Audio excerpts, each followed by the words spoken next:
Bom dia, tudo bem? Começando mais um Morning Call da Blackbird. Hoje, dia 17 de maio.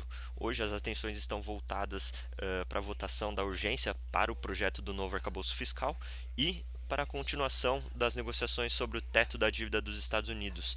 E na agenda da divulgação de dados, destaque para o número de mercado de trabalho dos Estados Unidos e das vendas do varejo no Brasil, em que esperamos uma pequena retração de 0,1% no indicador restrito e 0,2% no indicador ampliado, refletindo principalmente a política monetária mais apertada e aos altos índices de inadimplência, parcialmente compensados por alguns ganhos na renda disponível para as famílias. Em relação aos mercados globais, eles amanhecem mistos, ainda pressionados pela preocupação com as negociações do teto de dívida dos Estados Unidos, que segue indefinido. E o presidente Joe Biden ele decidiu encurtar sua agenda de viagem internacional, antecipando seu retorno para se encontrar mais uma vez com os líderes do Congresso e tentar uma negociação com uma solução. E o dólar ele também se fortalece contra outras moedas em meio ao impasse do teto da dívida.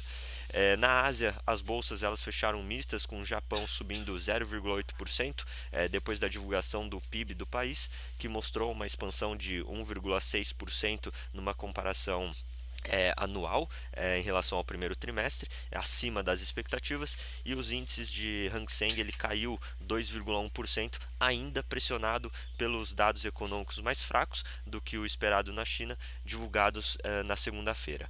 Em relação à nova proposta do arcabouço fiscal, a proposta substitutiva da nova regra fiscal ela foi apresentada na última segunda-feira e a votação sobre a urgência desse projeto está prevista para acontecer hoje.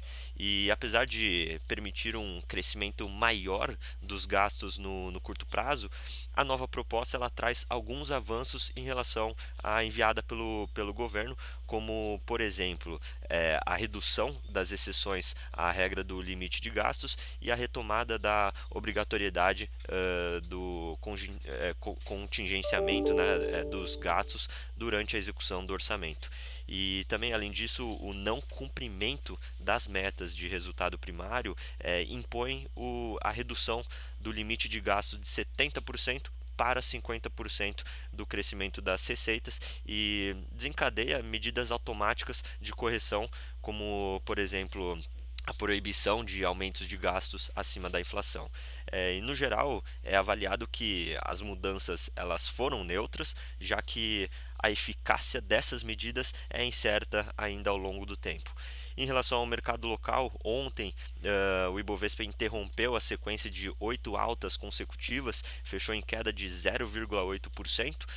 A reação favorável do mercado local à nova política de preços da Petrobras, lida também como melhor que o esperado e que fez a ação subir 2,5% no dia, não foi suficiente para manter o nível do índice e que foi puxado principalmente em relação às outras commodities, como por exemplo o minério de ferro.